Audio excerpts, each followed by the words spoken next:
मंदिर की पौराणिक कथा। मंदिर के संबंध में कई तरह की कथाएं प्रचलित हैं। एक बार त्रिकुटा की पहाड़ी पर एक सुंदर कन्या को देखकर भैरवनाथ उससे पकड़ने के लिए दौड़े। तब वह कन्या वायु रूप में बदलकर त्रिकुटा पर्वत की ओर उड़ चली। भैरवनाथ भी उनके पीछे भागे। माना जाता है कि तभी मां की रक्षा के लिए वहां पवन पुत्र हनुमान पहुंच गए। हनुमान जी को प्यास लगने पर माता ने उनके आग्रह पर धनुष से पहाड़ पर बाण चलाकर एक जलधारा निकाली और उस जल में अपने केश धोए।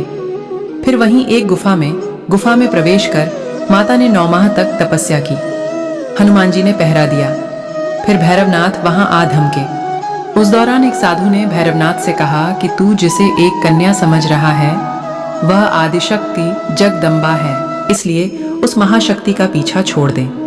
भैरवनाथ ने साधु की बात नहीं मानी। तब माता गुफा की दूसरी ओर से मार्ग बनाकर बाहर निकल गईं। यह गुफा आज भी अर्धकुमारी या आदिकुमारी या गर्भजून के नाम से प्रसिद्ध है। अर्धकुमारी के पहले माता की चरण पादुका भी है। यह वह स्थान है जहां माता ने भागते भागते मुड़कर भैरवनाथ को देखा था। अंत में गुफा से बाहर निकलकर कन्या ने देवी का रूप धारण किया और भैरवनाथ वापस जाने का कहकर फिर से गुफा में चली गईं।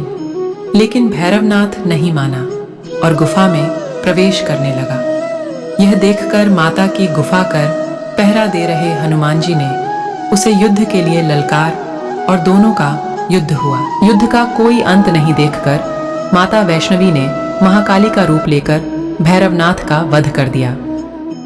कहा जाता है कि अपने वध के बाद भैरवनाथ को अपनी भूल का पश्चाताप हुआ और उसने मां से क्षमादान की भीख मांगी।